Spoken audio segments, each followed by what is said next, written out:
seorang pria yang membahas soal child free ini bersama Rasulullah, bahwa Rasulullah memperbolehkan child free, kasus yang sangat viral dan semua sosmed jujur dan tanpa mengurangi rasa hormat mengabaikan Tuhan yang sebenarnya.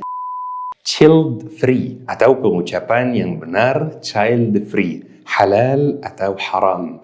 Child free itu keputusan untuk tidak memiliki anak secara sengaja tanpa ada masalah fisik. Masalah ini sempat viral kemarin dan seperti yang kita belajar bersama, seorang muslim yang benar itu harus cek validasi setiap perbuatan di Al-Quran dan hadis. Apa hukumnya, halal atau haram? Sekalian juga Al-Faqir Fuli ingin cerita ke teman-teman tentang seorang pria yang membahas soal child free ini bersama Rasulullah sallallahu alaihi wasallam. Semoga kajian dan majlis ilmu kita ini berkah dan bermanfaat insyaallah.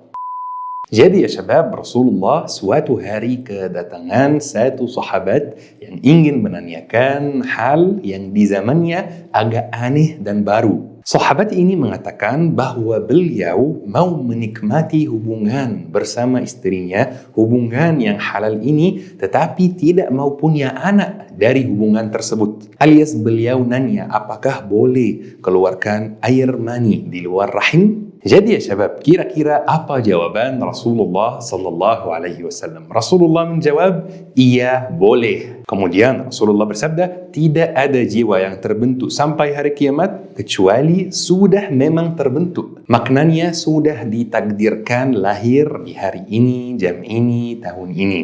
Jika ada yang membaca hadis ini di internet tanpa bertanya kepada ahli ilmu agama, tanpa bertanya kepada ulama, maka dia akan kira bahwa Rasulullah memperbolehkan child free dan ini kurang tepat. Makanya sangat penting ya syabab kita bertanya kepada ahli bidangnya. Kalau antum ada masalah kesehatan, jangan tanya arsitektur, tanya dokter. Kalau misalnya komputer antum tidak berjalan dengan lancar, jangan tanya tukang parkir, tanya orang yang ahlinya komputer itu. Mau tanya masalah ilmu agama, tanya sama ustaz. Jangan tanya sama ustaz Google. Ustaz Google dijadikan sebagai tempat mengumpulkan referensi dan tempat mengumpulkan materi, bukan tempat mencari fatwa. Karena ya syabab, sebenarnya Rasulullah tidak memperbolehkan child free dan tidak melarang child free juga. Rasulullah ya syabab bersabda, innamal a'malu binniyat wa likulli imri'in ma nawa. Sesungguhnya setiap amalan itu, setiap perbuatan itu tergantung niatnya dan manusia akan dapat balasan sesuai apa yang dia niatkan. Ana kasih contoh, jamaah sekarang mungkin ada yang dengar kajian ini sambil makan atau sambil jajan. Betul kan? Bagi yang sedang makan atau minum, tolong berhenti sebentar. Ana mau bertanya,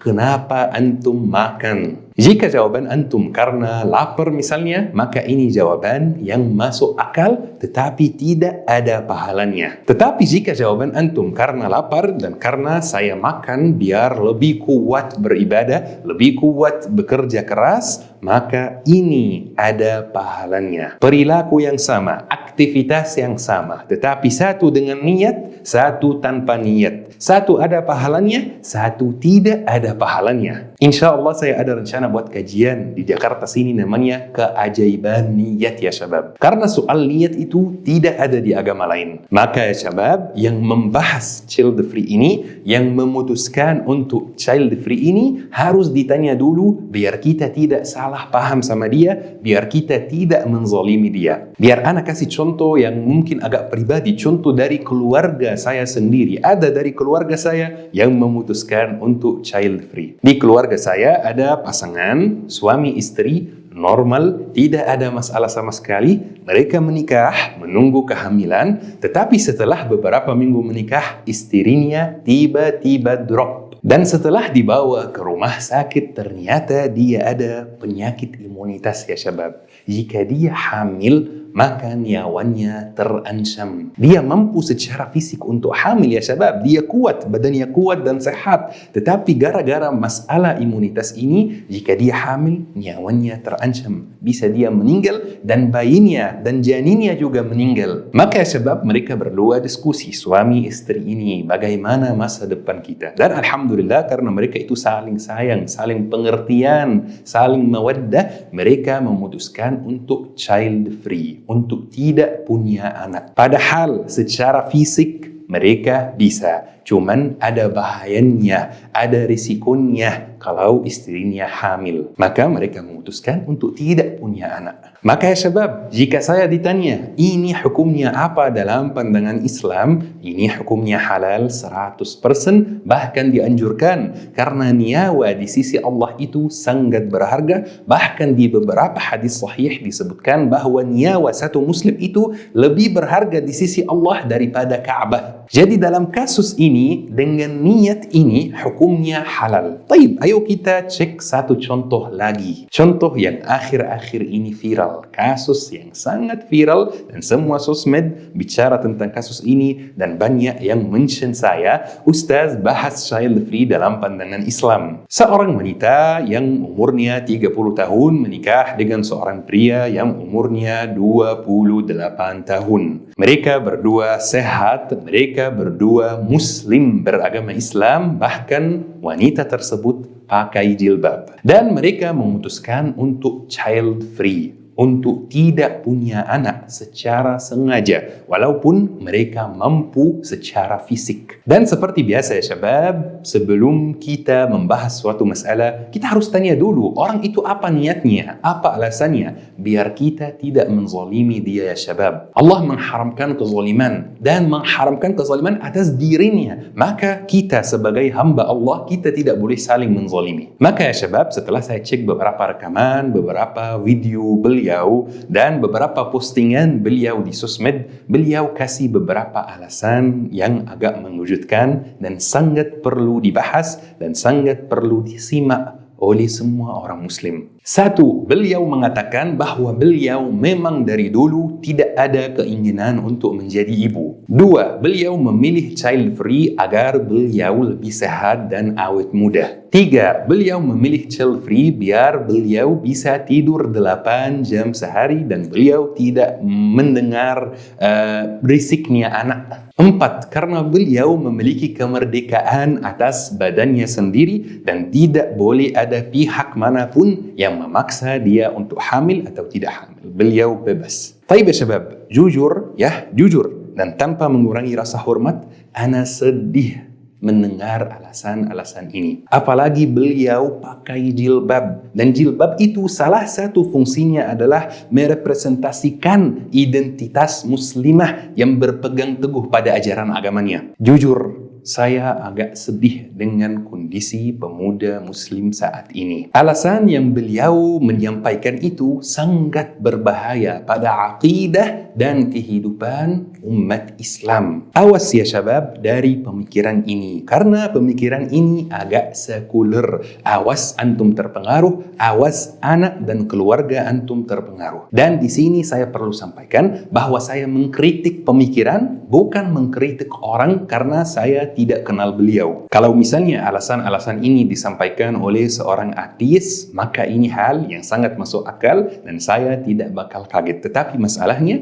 ini disampaikan oleh orang muslim. Satu, tidak benar ya syabab bahwa seorang muslim itu memiliki kemerdekaan atas badannya dan tubuhnya sendiri. Ini kurang benar, ini tidak ada di Al-Quran. Dalam konsep Islam, badan tubuh kita ini adalah titipan Allah subhanahu wa ta'ala, bukan milik kita. Makanya diharamkan khamar yang bisa menyakiti organ dan merusak kesehatan kita. Makanya diharamkan rokok yang merusak kesehatan kita juga. Kalau memang badan kita ini milik kita, kenapa diharamkan? Kenapa nanti di hari akhirat kita akan dimintai pertanggungjawaban atas organ, atas kesehatan, atas badan kita? Maka syabab, tidak benar orang itu memiliki kemerdekaan yang full 100% atas badannya sendiri. Dua, salah satu alasan beliau karena beliau tidak ingin menjadi ibu. Dalam konsep Islam yang kafah, tidak semua hal yang kita lakukan dalam kehidupan sehari-hari kita ini dilakukan berdasarkan keinginan kita sendiri. Ada beberapa hal yang dilakukan dan sebenarnya kita tidak ingin melakukannya. Allah Subhanahu wa Ta'ala berfirman, diwajibkan atas kalian untuk berperang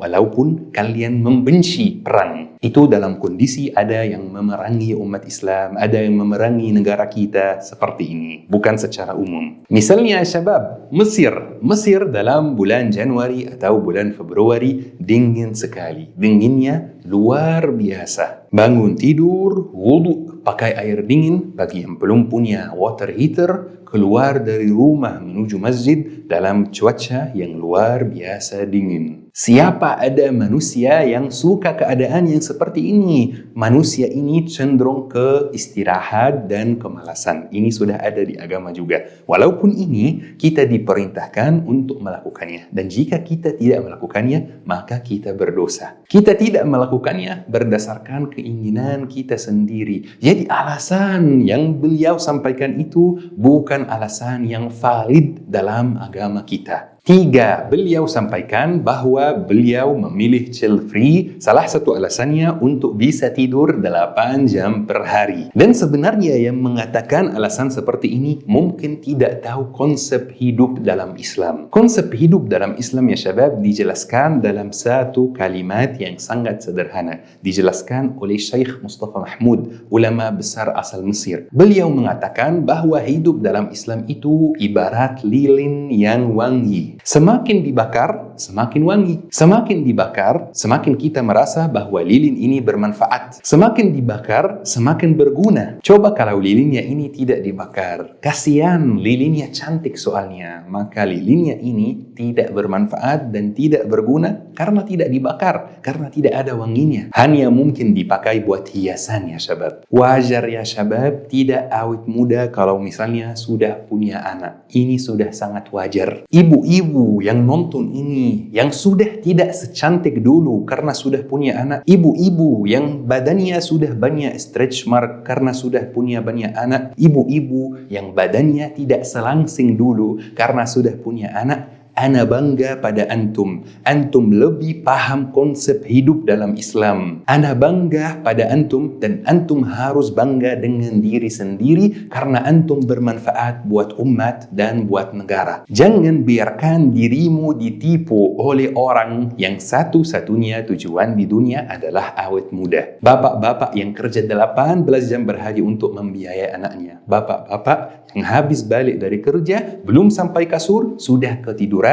Ana bangga pada antum. Antum juga harus bangga dengan diri sendiri karena antum bermanfaat buat umat, buat Islam, buat negara. Awas dari budaya sekuler ini ya syabab. Budaya sekuler ini satu-satunya tujuannya adalah bikin yang benar itu relatif, yang salah itu relatif. Yang benar itu belum fix benar, yang salah itu belum fix salah. Sayangnya zaman kita ini penuh dengan ego ya syabab. Budaya sekuler ini mengabaikan Tuhan yang sebenarnya dan menuhankan kebutuhan dan keinginan manusia. Budaya sekuler ini menghapus apa yang halal, menghapus apa yang haram, dan menggantikannya dengan halal yang fleksibel, haram yang fleksibel. Halal dan haram yang sesuai keinginan manusia, bukan sesuai perintah Allah Subhanahu wa Ta'ala, pencipta bumi ini. Sayangnya banyak pemuda muslim yang secara tidak sengaja mulai terpengaruh oleh pemikiran yang seperti ini sehingga apa yang halal dan apa yang haram dalam otaknya itu sudah tidak jelas lagi. Makanya syabab, kewajiban saya adalah mengingati teman-teman. Awas dari pemikiran yang seperti ini yang bisa merusak keluarga dan generasi muslim kita. Jadi ya syabab, kesimpulannya hukum child free ini tergantung niat kita. Ada 2 faktor yang menentukan ini halal atau haram. Faktor yang pertama adalah niat. Misalnya ada yang menentukan untuk tidak punya anak secara sengaja karena rezekinya kurang, karena dia tidak punya banyak uang. Maka di sini hukumnya haram. Karena Allah Subhanahu wa Ta'ala berfirman, kamilah yang memberi rezeki kepada mereka dan kepadamu. Maknanya, jangan kira dirimu itu Tuhan. Bukan kita yang memberi rezeki kepada anak kita. Bukan kita yang memberi rezeki kepada istri kita. Kita hanya mengantarkan rezeki yang Allah Subhanahu wa Ta'ala kasih kepada kita. Tetapi ya syabab, kalau ada yang punya niat lain misalnya tidak punya anak karena lagi pindah-pindah, lagi S1, lagi S2, lagi S3, lagi sibuk sekali, maka ini halal. Asal kemampuan fisik untuk punya anak itu tetap terjaga. Misalnya tidak minum obat yang berbahaya buat organ dan rahim. Atau misalnya syabab, seorang janda menikah dengan seorang duda dan mereka sudah pernah punya anak dan mereka tidak mau punya anak lagi, maka ini juga hukumnya boleh halal. Faktor yang kedua yang menentukan ini halal atau haram adalah kesepakatan antara suami dan istri. Apapun yang mereka tentukan itu harus berdasarkan kesepakatan, dan apapun yang mereka lakukan itu juga harus berdasarkan agama. Tidak boleh misalnya mereka sepakat melakukan hal yang bertentangan dengan agama Islam. Tidak boleh misalnya istri menentukan sendiri, tidak boleh suami menentukan sendiri. Tidak boleh ego. Dua-duanya harus setujui, dua-duanya harus restui. Dan ya syabab, ana ingin mengakhiri kajian hari ini dengan satu pertanyaan kepada orang yang support child free. Pertanyaan saya adalah, antum suka nggak sama Rasulullah? Antum sayang nggak sama Rasulullah? Antum mau ketemu dengan Rasulullah atau tidak? Ini hal penting buat Anda atau mungkin hal biasa, tidak peduli. Jika antum peduli, maka dengar sabda Rasulullah SAW, khatamul anbiya'i wal mursalin, tanakahu takatharu, fa inni mubahim bikum al-umam yawmal qiyamah. Menikahlah, perbanyaklah keturunanmu, sebab saya bakal bangga pada keturunanmu ini di hari kiamat. Jadi, jika ada yang sayang, jika ada yang suka sama Rasulullah, maka dia akan bekerja keras supaya bikin Rasulullah tambah bangga di hari kiamat. Semoga kajian hari ini bermanfaat. Syukran ya syabab. Ma'as salamah.